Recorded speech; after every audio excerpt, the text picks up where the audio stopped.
Ihan ensimmäinen kummelihahmo ei ollut Mauno Ahonen, se ei ollut myöskään Jaakko Parantainen, eikä se ollut vaikkapa myöskään Kouhia.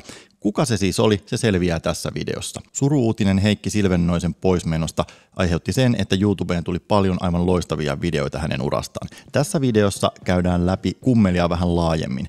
Jokaisella meistä on omat rakkaat kummelin muistonsa, ja kummelin kuvauksissahan sattui ja tapahtui. Arkistoja on nyt pöyhitty, ja tässä videossa käydään läpi 10 sellaista asiaa, joita et ehkä tiennyt kummelista. Olen tutustunut siis näihin kirjallisiin materiaaleihin, mutta kahlannut myös läpi lukuisan määrän haastatteluja. Jutut perustuvat siis aika isolta osin haastateltujen muistikuviin tuolta ajalta. Nämä on sellaisia juttuja, että varmasti ne kovimmat hardcore-kummelifanit, niin teille tässä ei välttämättä tule hirveän montaa uutta juttu, mutta mahtava homma, jos pystyn edes jollain yksittäisellä knoppitiedolla teidät yllättää. No kuka oli ensimmäinen kummelihahmo? Tarina sai alkunsa kahvila leivonpesästä, jossa Olli Keskinen ja Heikki Silvennoinen puhuivat, että Pulttipois-poikien virta rupeaa vähän loppumaan. Keskisellä oli videokamera, joten kaksikko jatkoi Tampereen Armon kalliolle kuvaamaan ensimmäistä kummelisketsiä. 97 markkaa, niin pelkkä tuo lasitöppeli. Matti Näsä oli mukana siinä ekassa demossa, millä tämä homma myytiin Ylelle, mutta ihan eka hahmo, mitä he kuvasi, oli Adolf Hitler, mikä on todella yllättävää. Heikki Silvennoinen siis näytteli Adolf Hitleria vaahtokylvyssä, ja se oli se ihan eka juttu, mikä tallentui nauhalle. Siitä se lähti. Nyt muuten sattui Juha Leukka. Kyllä. Oliks toi sun muijas? Joo. Ves nyt siitä hioon niitä Väisäsen soiroja. Okei. Juha Koistinen. Ei ihan niitä ensimmäisiä kummelihahmoja, mutta sellainen hahmo, joka varmasti on ihmisille jäänyt mieleen. Koistinenhan muistetaan siitä, että se on aika kova kaveri kikkailemaan. Tämmöisiä löytyy edelleen varmasti monelta työpaikalta. Ehkä joku teistäkin kikkailee päivät pitkät töissä. Mutta mistä Koistinen muistetaan myöskin? Kikkailun lisäksi on toi leuka. Leuka ja kikkailu liittyy saumattomasti toisiinsa sillä tavalla, että kun tätä kuvattiin, niin oli sellainen ongelma, että toi leuka painaa todella paljon. Omintakeinen kikkailu ja puhuminen johtui siitä, että tuo leuka ei pysynyt liimasta huolimatta paikoillaan, jos ei pää ollut vaakatasossa tai jos päätä liikaa heilutti. Koistinen! Mitä luulet, onkohan se tuolla autossa? Ja Panu vai? On. Se on pannut kaupungin bussissa ja junassa ja... On vai? On. Nyt se tulee.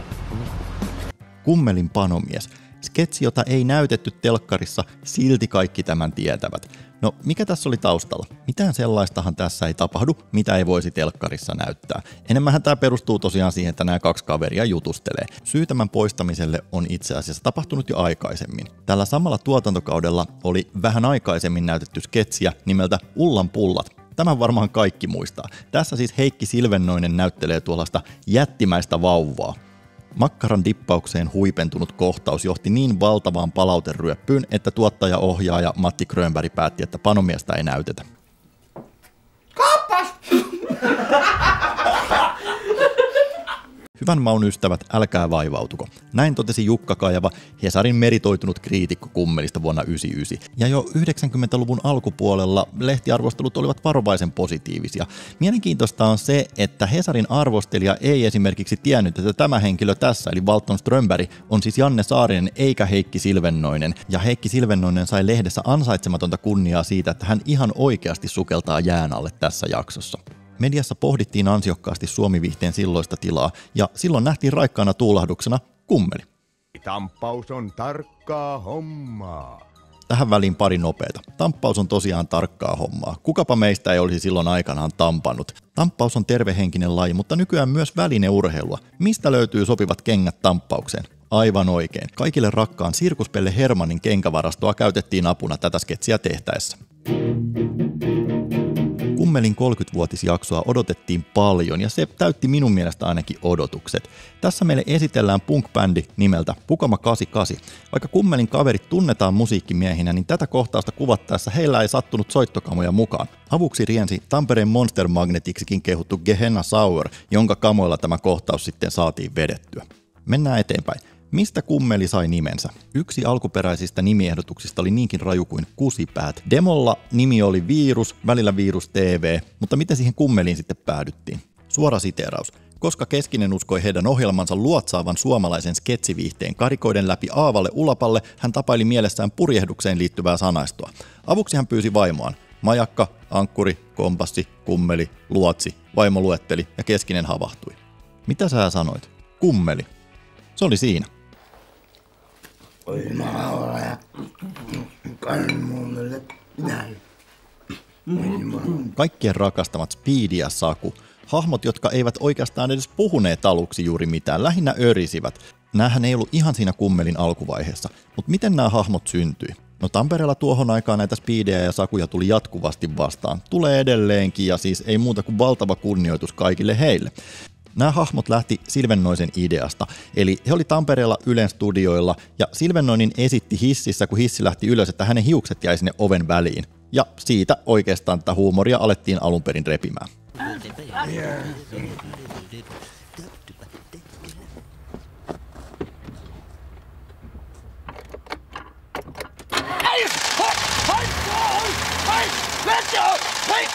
Muusikko Kim Lönnholmille kävi oikeasti tämä asia, minkä Speedy ja Sakun kohtauksessa näytetään. Tämä on mahtanut olla todella kivuliasta, kun tämä on tapahtunut. Eli elävästä elämästä näitäkin hahmoja lähdettiin kehittelemään, välillä ehkä hieman liioitellen. Sairauttunut! Hei Öttermalmi, nyt alkoi sairas roudaus, nousi ylös! Jee! Sou pystyy! Pääesiintyjä! Pääesiintyjä! Jee! Iso Pepe Musa Corner. Tämä on ollut mun suosikkeja aina. Tämähän on ollut mukana kummelissa ihan alkuajoista lähtien. Tässä Simo Kuassimo selittää, miten he ovat Hannikaisen kanssa tehneet musaa tollaset 200 vuotta. Ja sketsi huipentuu sitten tähän Holvikirkko-esitykseen. Yleensä kuvauspaikkojen käyttö kummeleilla meni aika ongelmitta, mutta tämä sketsi ylitti jonkin rajan ja kummeliryhmä sai elinikäisen porttikielon Tampereen tuomiokirkkoon. Kirkollisia sketsejä kummelissa on ylipäänsä ollut aika vähän. Mun kanavallani alkaa olla jo aika paljon materiaalia, että jos kiinnostaa turhapurot, spede-elokuvat, bondit, tämän tyyppinen materiaali, niin käy ihmeessä katsomassa muutakin. Ja jos voisit tilata mun kanavan, niin se olisi aivan mahtavaa. Kiitos. Siellähän on kesä jo niin pitkällä, että kohta on jo joulu! Kesä 94 oli itselleni hienoa aikaa ja se oli myös kaikkien aikojen kummelikesä. 94 tuotantokausi tuli olemaan sellainen, että suosio oli jo valmiiksi taattu ja siellä me nähtiin paljon näitä vanhoja klassikkohahmoja, mutta jonkin verran myös uusia tuttavuuksia, mihin me tutustuttiin tämän tuotantokauden aikana. Uusien hahmojen kehittely oli hyvässä vauhdissa, kun kummelijävät antoivat haastatteluita, ja siellä oli yksi tämmöinen parivaljakko, jota me ei ikinä sitten kuitenkaan nähty siinä lopullisessa versiossa. Tämä olisi periaatteessa ollut ihan hauska. Hahmojen nimi oli Kusipäät. Tämä kuva ei sinänsä liity siihen, se on mun oma hahmotelma, mutta kyseessä olisi ollut siis maailman ystävällisimmät ja mukavimmat hahmot, joilla nyt vaan oli päässään lasikuvut puolillaan virtsaa. Mä olisin kyllä halunnut nähdä nämä hahmot. Siinä siis 10 juttuja, mitä sä et ehkä tiennyt, perustuivat siis tosiaan joihinkin yksittäisiin haastatteluihin monesti, ja osa varmasti sellaisia juttuja, mitkä oli osalle teistä jo ihan tuttuja. Kiitos tosi paljon, kun katsoit tämän videon. Tilaa kanava ja tykkää tästä videosta, jos siltä tuntuu. Moi!